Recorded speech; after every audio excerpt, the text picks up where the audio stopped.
Praise the lord అందరికీ. అందరూ ఎలా ఉన్నారు? బాగున్నారా? మన 40 days fasting prayers heart transformation series day 4లో ఉన్నాం కదా. అయితే ఈరోజు థీమ్ వచ్చేసి నమ్మకం ఉన్నవారికి దేవుడు పని చేస్తాడు. నమ్మకం ఉండాలి. నువ్వు ఇన్ని రోజులు ప్రార్థనలో కూర్చుంటున్నావు కదా, ప్రతిరోజు ఈరోజు 4వ రోజు కూర్చుంటున్నావంటే నీకు నమ్మకం ఉండాలి. దేవుడు నా ప్రార్థన వింటున్నాడా లేదా అనేది వాక్యం చూద్దాం. హెబ్రీ 11:6. విశ్వాసం లేకుండా దేవునికి ఇష్టడయుండుట అసాధ్యము. దేవుని వద్దకు వచ్చువాడు ఆయన ఉన్నాడనియు తన్ను వెదుకు వారికి ఫలము దయచేయువాడనియు నమ్మవలెను గదా. వాక్యం తెలియజేస్తుంది, విశ్వాసం లేకుండా దేవునికి ఇష్టడయుండుట అసాధ్యం. అంటే నువ్వు చేస్తున్న ప్రార్థన దేవుడు వింటున్నాడా లేదా అనేది నమ్మకం నీకు ఉండాలి.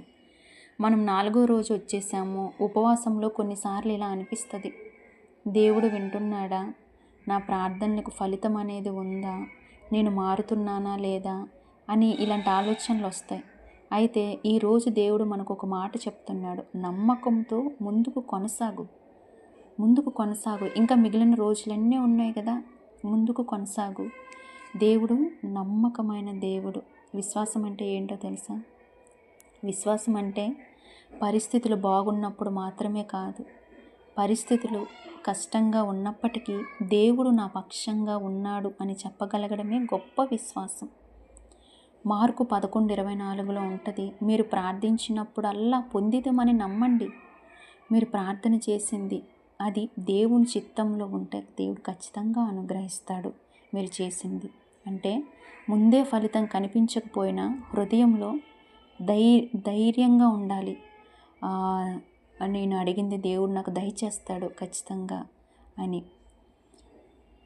మీరు 40 రోజులు ఉపవాస ప్రార్థనను మొదలుపెట్టారు కదా, మీరు మొదలుపెట్టారు. అలానే దేవుడు కూడా మీ హృదయంలో మార్పును తీసుకురావటం కూడా ఆయన కూడా మొదలుపెట్టాడు. మీ దేహం అంతా అలసటగా ఉండొచ్చు, మనసులో అనేక సందేహాలు రావచ్చు, చుట్టూ వాళ్ళు మిమ్మల్ని ఏవో ఒకటి అనొచ్చు. కానీ గుర్తుంచుకోండి, దేవుడు మీ నిశ్శబ్ద త్యాగాన్ని చూస్తున్నాడు. మీరు ఏ విధం అనేది, ఏ రీతిగా మీరు చేస్తున్నారు, దేనికోసం చేస్తున్నారు అనేది దేవుడు చూస్తున్నాడు. ఖచ్చితంగా మీకు ప్రతిఫలం దయచేస్తాడు.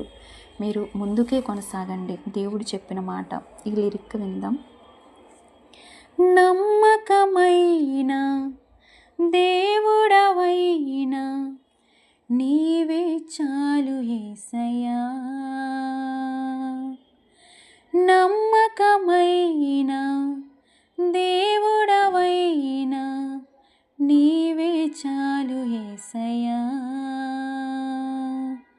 నేనేమై ఉన్నా ఏ స్థితిలో ఉన్నా, నేనేమై ఉన్నా ఏ స్థితిలో ఉన్నా ఇంకేమి కోరుకోనయ్యా, ఇంకేమి కోరుకోనయ్యా, నమ్మకమైన దేవుడవైనా నీవే చాలు యేసయ్యా, నమ్మకమైన దేవుడవైనా నీవే చాలు యేసయ్యా. కళ్ళు మూసుకున్నట్లయితే అందరం ప్రార్థన చేసుకుందాం. మహాపరిశుద్ధుడ, మహాగణుడ, నీ ఘనమైన శ్రేష్టమైన ఉన్నతమైన అయ్యా నీ నామమునకే కృతజ్ఞతాస్తుతులు స్తోత్రములు చెల్లిస్తున్నాను ప్రభువా. నీవెంతైనా నమ్మదగిన దేవుడు, గొప్ప దేవుడు, రాజులకు రాజు, ప్రభులకు ప్రభుడవు. నీవు మాత్రమే నమ్మదగిన దేవుడు ప్రభువా. అయ్యా విశ్వాసం నీ యందు మాత్రమే ఉంచి ఉన్నాం ప్రవ్వా. నీ మాటలు యందే మా విశ్వాసము ప్రవ్వా. తండ్రి, వినుట వల్ల విశ్వాసము కలుగును. ఆ వినేది క్రీస్తు గురించి ప్రవ్వా. వింటుండగా ప్రవ్వా మా విశ్వాసం ఇంకా గొప్పగా ప్రవ్వా కార్యరూపము, కార్యసిద్ధి కలుగు చేసే గొప్ప విశ్వాసము, ఆ రీతిగా మా విశ్వాసాన్ని పెంపొందించండి ప్రవ్వా. దేవా, మేము చేస్తున్న ప్రార్థనను నువ్వు వింటున్నావని, నువ్వు చూస్తున్నావని, మా హృదయంలో ఇప్పటికే మార్పును కలగచేస్తున్నావని, నీ స్వరం మాకు వినిపింపచేస్తున్నావని ప్రవ్వా ఇదిగో నాయన నమ్ముచున్నాము తండ్రి. నిశ్చయముగా ప్రవ్వా మేము ఈ 40 దినముల తర్వాత కొత్త నూతన మా హృదయాన్ని ట్రాన్స్ఫర్మేషన్ని ప్రవ్వా మేము చూడబోతున్నందుకు స్తోత్రములు. మా పైన దృష్టి నిలిపి మాకు ఆలోచన దయచేయి ప్రవ్వా. దేవా, మా జీవితాలను దీవించు, మమ్మల్ని ఆశీర్వదించు ప్రవ్వా. మా భవిష్యత్తును నువ్వు దీవించు నాయన. అనేక మందికి మాదిరికరంగాను ఆశీర్వాదకరంగాను మా కుటుంబాలకి, మాకు, సొసైటీకి అన్నిటికీ ప్రవ్వా నీ బిడ్డలుగా మేము తండ్రి నీ పేరు పెట్టిన నీ జనము అన్నట్టు ప్రవ్వా మా జీవిత చరిత్రను మార్చగలిగిన వాడవు నీవే. మా హృదయ మార్పునకు తీసుకొచ్చిన గొప్ప దేవుడవు నీవే. నమ్మకమైన దేవుడవు నీవని, నీ అందే నమ్మిక ఉంచి మమ్మల్ని ఎప్పుడు సిగ్గుపడనీయని గొప్ప దేవుడవు నీవని ప్రవ్వా. నీ అందు నమ్మిక ఉంచి ఉండగా నిశ్చయముగా మా మొరలు ఆలకించి మాకు జవాబులు దయచేస్తున్న సర్వశక్తి కలిగిన నజరేయుడైన యేసుక్రీస్తు నామములో అడిగి వేడుకొనుచున్నాను నా పరలోకపు తండ్రి.